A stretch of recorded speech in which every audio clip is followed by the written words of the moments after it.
믿을 건 역시 이것뿐. 와우, 엄청나잖아. 뭘까요? 수출입니다.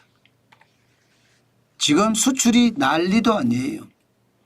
반도체가 지금 최악으로 치닫는다고 이야기를 하지만 사실 9월까지 반도체 수출은요 37.1%나 늘었습니다. 작년 9월에 마이너스 13.6%에 비하면 기저효과를 넘고도 남습니다. 반도체 수출이 엄청나자는 거잖아요. 예, 과거보다는 크지 않았나요? 2월 달에 66.7%나 혹은 5월 달에 54.5%나 아니면 8월에 42.1%나 이렇게 크지는 않습니다. 그러나 37.1%도 굉장히 높죠. 기저효과라는 게 있거든요. 기저효과라는 게. 기저효과를 받아서 실제 많이 성장을 한 것도 사실이니까. 실제 반도체가 진짜 많이 성장을 했어요. 37.1%면. 예, 전체적으로 반도체가 우리 시장을 이끌고 있다. 이렇게 해도 틀린 말은 아니라는 뜻이에요. 물론 승용차도 4.9% 늘어났고요. 선박도 23.9%, 무선통신기기도 19%가 늘어난 건 있습니다. 예, 뭐 줄어든 것도 있지만 다시 말해서 반도체가 앞에서 이끌었다면 승용차나 선박이나 무선통신기기, 스마트폰이 뒤에서 밀었다는 뜻이 되는 건가요? 충분히 그렇게 이야기해도 틀린 말은 아닙니다. 이렇게 되니까 여러분 수출도 1년 내내 증가했습니다. 1년 내내. 작년 10월에 5.1% 증가했는데 올 9월에 7.5% 증가했으니까 12개월 연속 수출이 증가했다는 뜻이잖아요. 이것은 어떻게 생각하면 참 긍정적인 신호다 이렇게 생각을 합니다. 이게 여러분 2022년을 보세요. 10월에 5.8% 떨어지면서 2023년 9월에 4.4% 마이너스가 이루어졌잖아요. 여기도 마찬가지 12개월 연속 적자였습니다. 연속 마이너스였어요. 수출이. 그러다가 지금 다시 12개월 연속 플러스가 됐다는 거. 이제 10월부터 어떻게 하느냐가 문제인데 10월부터 좀 더 잘한다면 대한민국의 수출도 진짜 좋을 거예요. 진짜 좋을 거예요. 저는 이게 결국은 우리 경제에 큰 말입니다. 디딤돌이 된다고 생각합니다. 내수가 꼬꾸라진 상태, 투자가 진짜 힘든 상태에서 수출이 이만큼 버텨주니까 우리 경제가 그래도 버텨갑니다. 다행인 거죠. 네, 다행인 거죠. 게다가 수입이 늘어나는 게 많이 줄어들었습니다. 9월에 2.2%까지 줄어들었거든요. 아무래도 말입니다.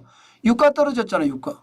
원유가 11.6%가 떨어졌고요. 가스도 0.6%, 석유 제품은 5.7% 떨어졌습니다. 석탄도 5.1% 떨어졌어요. 나머지 반도체가 15.4% 오르고 기계류가 4.4%, 산업용 전자가 16.1%, 정밀기기가 33.5%가 늘어났지만 전체 금액 면에서는 원유가 차지하는 비중이 굉장히 많으니까 전체적으로는 좋아진다는 이야기죠. 수입이 줄어드는 거죠. 게다가 환율도 일제를 하잖아요. 지금 원달러 환율이 계속 떨어지고 있잖아요. 9월 달에도. 그러면 환율 효과까지 겹치니까 수입의 증가율은 2.2%밖에 안 늘어났습니다. 이렇게 되니까 결국은 흑자가 나요. 흑자가. 수출은 7.5% 늘어나고 수입은 2.2% 늘어나는데 그치니까 9월에 수출입 물량을 보면 66억 5,800만 달러의 흑자입니다. 대단하죠. 수출은 587억 7,500만 달러예요. 9월 기준으로 역대 최대입니다. 역대 최대. 수입은 521억 1,700만 달러입니다. 전체적으로 보면 대한민국의 수출 아직까지는 건재하다. 경쟁력은 여전히 강하다. 이렇게 이야기할 수가 있겠죠. 물론 앞으로는 그렇게 썩 안 좋아질 수도 있을 겁니다. 그러나 전체적으로 지금 수출은 좋다. 무역 수지는 계속 흑자 행렬이잖아요. 작년 8월 보시면 9억 8,400만 달러의 흑자를 냈는데 올 9월에는요 66억 5,800만 달러의 흑자입니다. 그러면 작년 9월에 36억 7,800만 달러의 흑자에 비하면 2배죠. 거의 2배. 거의 2배. 거의 2배입니다. 그러니까 수출은 잘 나간다 잘 나간다. 올해 전체 무역 흑자 총액이 9월까지 369억 2,100만 달러의 흑자거든요. 2022년 477억 8,500만 달러의 적자, 2023년 99억 7,200만 달러의 적자에 비하면 수출은 굉장히 많이 늘었죠. 이대로 가면 여러분, 이대로 가면 500억 달러가 넘어설 거라는 게 시장의 대체적인 예측입니다. 10월, 11월, 12월 석 달 남았잖아요. 네, 석 달 남았으니까 50억 달러까지만 흑자를 낸다고 하더라도 결국은 500억 달러가 넘어설 거다 이렇게 얘기를 합니다. 그만큼 말입니다. 대한민국은 수출에서 제자리를 찾았다. 저는 그렇게 생각합니다. 그만큼 대단하다는 이야기죠. 저는 여러분 대한민국의 저력이 이런 데 보면 대단하다고 보입니다. 그만큼 장난이 아니다 이런 생각이 들어요. 그러나 조금 아쉬운 게 있어요. 아쉬운 게 중국이 전체 수출 비중의 19.9%를 차지를 하면서 1등이에요. 9월 기준으로. 중국은 계속 6.3%까지 늘었거든요. 미국은 3.4%까지 늘어서 17.7%고요. 아세안은 생각보다 안 늡니다. 0.6% 늘어서 16.1% 차지합니다. 유럽연합은 조금 늘기 시작했습니다. 그래도 10.3% 차지하고요. 뭐 일본은 4.2%, 중남미는 3.8%, 인도도 2.5% 차지하면서 전체 대한민국의 수출에서는 중국이 여전히 독보적으로 달려가고 있습니다. 이게 불안하죠. 이게 불안하죠. 이게 앞으로 기본 우리 시장에서는요 충격이 될 수도 있을 거예요. 중국은 늘 말입니다. 장난질을 잘 하잖아요. 장난질. 중국은 대국이라기보다는 치졸한 대국이거든요. 그렇기 때문에 여러분 중국은 진짜 조심하셔야 돼요. 지금 우리는 아직도 중국의 굴레에서 못 벗어났거든요.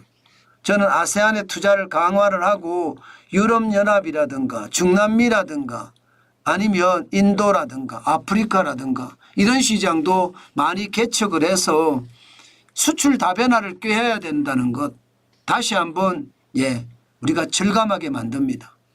진짜 수출이 엄청난데 무역 흑자가 와우 엄청나잖아 이렇게 이야기할 수 있는데 지금 중국에 대한 의존도가 또 늘어나니까 시장에서는 불안하다 이렇게 이야기한다는 뜻입니다. 앞으로 수출이 더 많이 늘어나서 우리 경제를 많이 지탱해 줘야지 이게 우리 경제가 살아나거든요. 그중에서도 중요한 것은 중국의 비중을 좀 줄여주는 것. 그것은 어쩌면 우리의 숙명일지도 모릅니다. 반드시 그렇게 돼야 된다고 저는 생각을 하고요. 아마 수출은 그럴 거예요. 우리 경제에 버팀목이 되어주고 있는 것 확실히 사실이고요. 내수가 조금만 받쳐주면 우리 경제 전체적으로도 참 좋아질 것 같거든요.